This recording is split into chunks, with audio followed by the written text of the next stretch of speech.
If this Lakers team, without Luka and AR, beats this Rockets team, it's a catastrophe for Kevin Durant. Which team's guy is going to show up for the team? LeBron showed up for the Lakers. At some point, you have to show up for your team. If you remember him in Brooklyn against the Celtics, he was a disaster. Then he goes to Phoenix, and remember, they crapped out a couple times there where I was saying, Kevin, what are you doing, man? Kevin Durant might be one of the greatest scorers ever, but when the pressure hits, everything seems to fall apart. And what happened in this year's playoffs might be the clearest proof we've ever seen. In this video, we're breaking down why Kevin Durant keeps struggling in the biggest playoff moments, from the Oklahoma City Thunder to the Brooklyn Nets, the Phoenix Suns, and now the Houston Rockets, asking the real question: are these moments simply too big for him, especially when you compare it to how players like LeBron James handle the exact same pressure? This isn't just about stats, it's about legacy, leadership, and pressure. And by the end, every doubt, criticism, and question surrounding KD's career will be impossible to ignore. Before we go any further, let's be fair, because Kevin Durant didn't even start this series on the floor. In the first round against the Los Angeles Lakers, Durant missed games dealing with minor injuries, so all eyes shifted to the games where he actually took the court. And early on, it looked promising. First half, efficient, composed, getting to his spots. For a moment, it felt like KD was about to take control of the series. But then the game flipped. Second half, passive. How can you go from 20 in the first half to looking like you've never played the game before? And for you to take 3 shots or 5 shots in the second half of a, I feel, must-win playoff game when your team lacks scoring, lacks shooting, and you're Kevin Durant. Fewer touches, less aggression, settling for tougher looks instead of forcing pressure on the defense. Tim Legler pointed out that the Lakers weren't doing anything overly complex. Durant just wasn't putting consistent pressure on them. The Lakers stayed disciplined early, then ramped up physicality and help in the second half, and Durant never countered. And that's when everything started to spiral, because in the playoffs, availability and control matter. And that's exactly where players like LeBron James separate themselves. So yes, there were flashes, but missing games to minor injuries, and then fading in ones he played, that's not control of a series. That's a missed opportunity. And in the playoffs, you don't get many of those. What happens when a player called unguardable suddenly looks completely lost? Kevin Durant built his reputation as a once-in-a-generation scorer. Nearly 7 feet tall, elite handle, impossible to contest. Analysts like Zach Lowe have described him as the most effortless scorer the league has ever seen. But the playoffs? That's where everything shifts. In recent series, especially this current run, you're seeing the same pattern. Strong starts, then second half drop-offs. Turnovers spike, rhythm disappears, defenses load up, and suddenly the game looks crowded.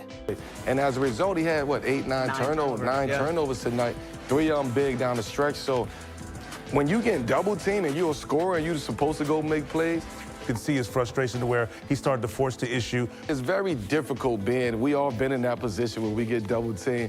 Usually KD is making the plays for everybody else. So now he's getting double teamed and now other guys have to make the play.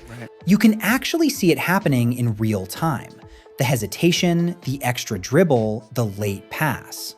And what makes it stand out even more is that other elite players don't react this way under the same pressure. Guys like LeBron James don't slow down. They speed the game up for everyone else. Even Durant has acknowledged the challenge. And that's the issue. The moment slows down, while the pressure speeds up. And KD hasn't consistently solved that equation. Is Kevin Durant a champion, or just someone who rode along for one? Charles Barkley put it bluntly. I try to tell y'all, all these bus riders, they don't mean nothing to me. If you ain't driving the bus, don't walk around and talk about you a champion. Durant's 2 rings came with Stephen Curry and a 73-win Warriors team. And yes, he dominated. But outside of Golden State, OKC blew a 3-1 lead. Brooklyn, super team collapsed. Phoenix, early exits. And now Houston, struggling in spots he should control. And Draymond Green has reinforced that leadership is about organizing everything around you.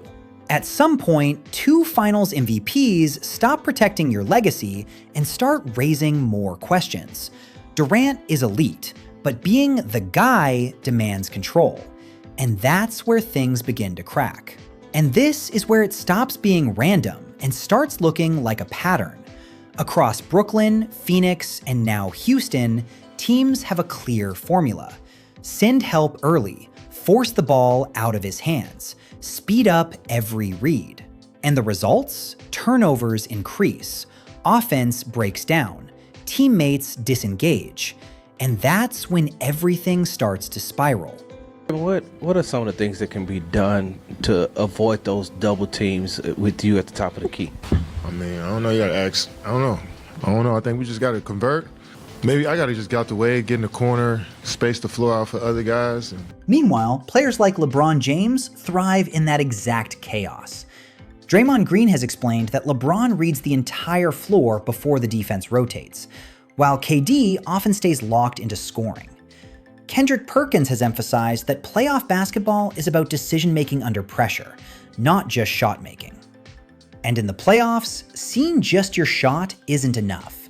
You have to control the whole game. KD hasn't consistently done that. What if the biggest clue has been there the entire time? Look at Durant's career path. OKC with Russell Westbrook and James Harden. Golden State with a dynasty. Brooklyn with Kyrie Irving and Harden. Phoenix with Devin Booker.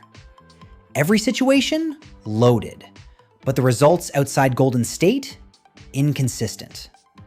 Skip Bayless has hammered this point, framing KD's legacy as still dependent on proving he can lead independently. He needed the comfort zone that would be created for him by Steph and Clay and Draymond, and then especially Steve Kerr and that coaching staff. The bubble that they could put around Kevin Durant that he'd never had before, because Kevin is not a leader. If you remember him in Brooklyn against the Celtics, he was a disaster. They got swept by the Celtics his last year in Brooklyn. Then he goes to Phoenix, and remember, they crapped out a couple times there. And Isaiah Thomas has stressed that true greatness shows up when everything isn't perfect. At some point, it stops being about teammates and starts being about the one constant: Kevin Durant. And now, the moment that might define everything. This playoff run was supposed to be different. Favorable matchups, injured opponents, a path to control the series. Instead, missed games, second half drop-offs, turnovers under pressure. They brought Kevin Durant in to be the missing piece, right? Right. The final piece to the puzzle that can get us a championship. And now they're a worse team. And that's when everything starts to spiral. Kevin Durant is an all-time great scorer, an all-time great shooter, but he's not a leader. People want to push him into the top 10 all time. I say no, he can be in the top 20. And then, the matchup everyone wanted never happened. Kevin Durant versus LeBron James. That absence, it's loud. Because LeBron, at 40 plus, is still controlling games, dictating pace, and elevating everyone around him. LeBron is a better defender. LeBron obviously has more court vision and is a better distributor. KD, the 2 rings are nice, but we all know, I mean, he was the best player, but come on. That team was a juggernaut, all-time great team without KD. Same stage, same pressure. Completely different response. So now it's not just about struggling. It's about the moment he didn't meet, and what that says about his place in this era. And this is the same comparison we've been circling the entire time. So is the moment actually too big for Kevin Durant? Not because he lacks talent, not because he can't score, but because the biggest moments demand something else. Leadership. playmaking, composure under chaos. Kobe Bryant framed greatness as imposing your will on the game, and Magic Johnson has emphasized control as the defining trait of champions. Kevin Durant isn't falling short because he's not great. Because when the moment slows down and the pressure speeds up, that's when everything is revealed. He's falling short because greatness in the NBA isn't just about getting buckets.